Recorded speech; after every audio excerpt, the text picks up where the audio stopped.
My dear students, अस्सलाम वालेकुम। गुज़िश्ता lecture में हमने मैकेनिज़्म ऑफ सेल इंजरी का इंट्रोडक्शन पढ़ा था, जिसमें 6 नुकात लिस्टेड थे।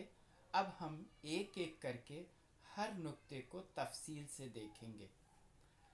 आज हम पहले नुक्ते या फर्स्ट पॉइंट यानी डेप्लीशन ऑफ एटीपी पढ़ेंगे।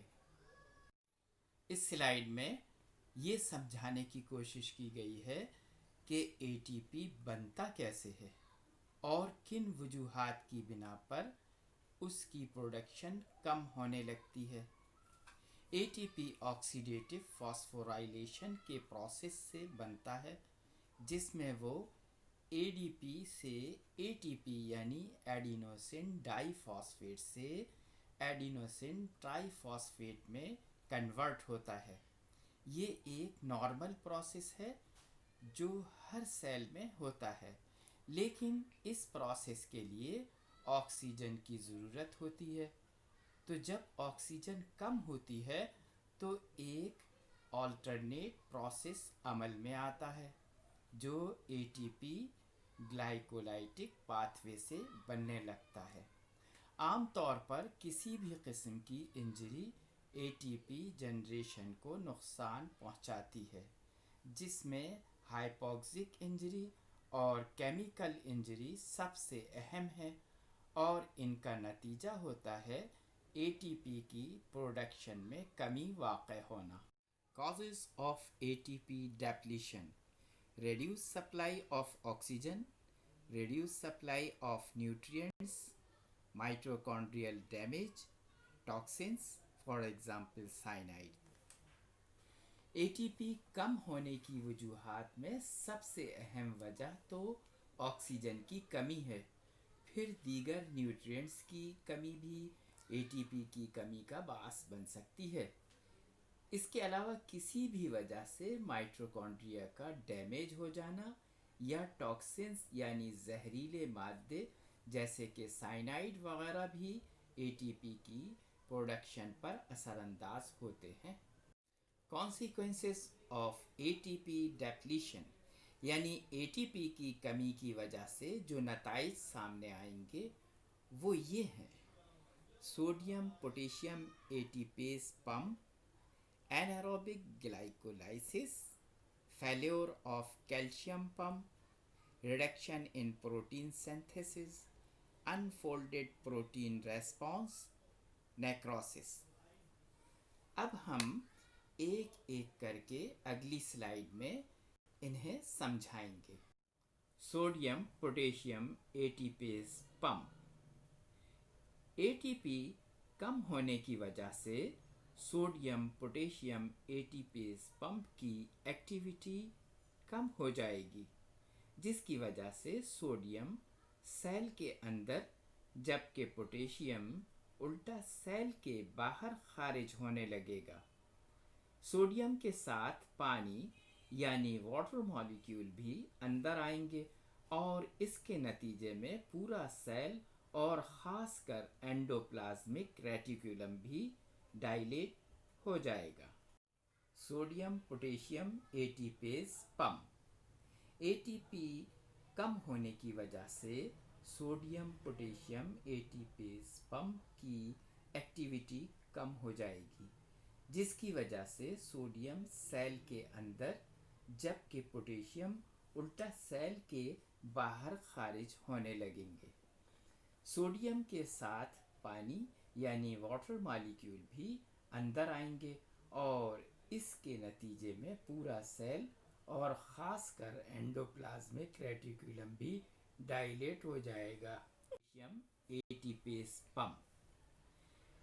एटीपी कम होने की वजह से सोडियम पोटेशियम एटीपेस पंप की एक्टिविटी कम हो जाएगी, जिसकी वजह से सोडियम सेल के अंदर जबकि पोटेशियम उल्टा सेल के बाहर खारिज होने लगते हैं। सोडियम के साथ पानी यानी वाटर मॉलिक्यूल भी अंदर आएंगे। इसके नतीजे में पूरा सेल और ख़ासकर एंडोप्लाज्मिक रेटिकुलम भी डायलेट हो जाएगा। Sodium potassium ATPase pump. ATP कम होने की वजह से सोडियम पोटेशियम एटीपेस पंप की एक्टिविटी कम हो जाएगी, जिसकी वजह से सोडियम सेल के अंदर जबकि पोटेशियम उल्टा सेल के बाहर खारिज होने लगेगा। सोडियम के साथ पानी यानी वाटर मॉलिक्यूल भी अंदर आएंगे और इसके नतीजे में पूरा सेल और ख़ासकर एंडोप्लाज्म में एनारोबिक ग्लाइकोलाइसिस, जैसा कि हम बता चुके हैं कि ऑक्सीजन कम होने से ऑक्सीडेटिव फॉस्फोराइलेशन भी मुतासर होती है, जिसके नतीजे में एटीपी की प्रोडक्शन कम हो जाती है। चूँकि एएमपी या एडिनोसिन मोनोफॉस्फेट पहले एडीपी या एडिनोसिन डाइफॉस्फेट में कन्वर्ट हो जाता है और फिर एडीपी से एटीपी यानी एडिनोसिन ट्राइफॉस्फेट बनता है। तो जब एटीपी नहीं बनता तो एएमपी इस्तेमाल नहीं होता और जमा होना शुरू हो जाता है। एएमपी की एक्यूमुलेशन के नतीजे में फॉस्फोफ्रक्टोकाइनेज एक्टिवेट हो जाता है और एनारोबिक ग्लाइकोलाइसिस यानी ऑक्सीजन की किल्लत की वजह से ग्लूकोज से एनर्जी बनने का अमल शुरू होता है। लेकिन एनारोबिक ग्लाइकोलाइसिस का एक मुज़िर पहलू ये भी है कि एनर्जी के साथ साथ लैक्टिक एसिड भी बनता है। जाहिर है कि एसिड की मकदार बढ़ने से सेल का पीएच कम हो जाता है। चूँकि सेल के एंजाइम्स एक ख़ास पीएच पर ही अच्छा काम करते हैं, ऐसी सूरत में अगर सेल की पीएच कम हो जाएगी तो इन एंजाइम्स की एक्टिविटी भी कम हो जाएगी। Failure of calcium pump.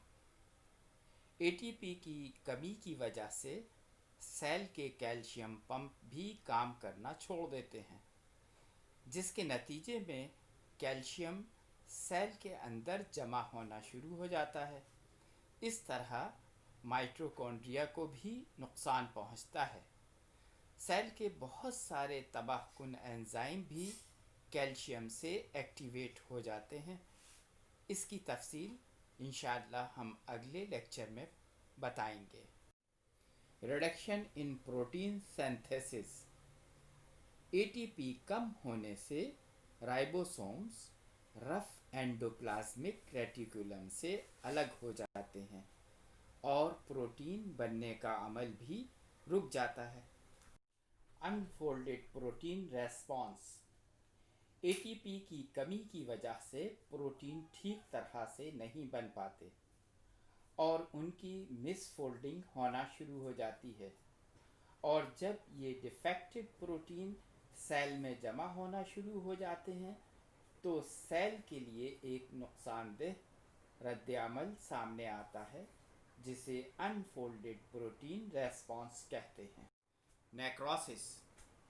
ATP की कमी की वजह से माइटोकॉन्ड्रिया और लाइसोसोम की मेम्ब्रेन्स भी डैमेज हो जाती हैं और इन मेम्ब्रेन्स के डैमेज होने की वजह से सेल की डेथ हो जाती है। ये स्लाइड पिछली तमाम स्लाइड्स की समरी है। इसमें आप देख सकते हैं कि इस्कीमिया की वजह से ऑक्सीजन कम होने के बायस ऑक्सीडेटिव फॉस्फोराइलेशन कम होती है, जिसके नतीजे में एटीपी की कमी वाक़ हो जाती है और फिर एटीपी की किल्लत से सोडियम पंप भी काम करना छोड़ देता है। एनारोबिक ग्लाइकोलाइसिस होती है और राइबोसोम्स भी एंडोप्लाज्मिक रेटिकुलम से अलग हो जाते हैं। Thank you my dear students. इस लेक्चर में हमने एटीपी डिप्लीशन के बारे में पढ़ा। अगले लेक्चर में हम माइटोकॉन्ड्रियल डैमेज के बारे में पढ़ेंगे इंशाअल्लाह। اللہ حافظ.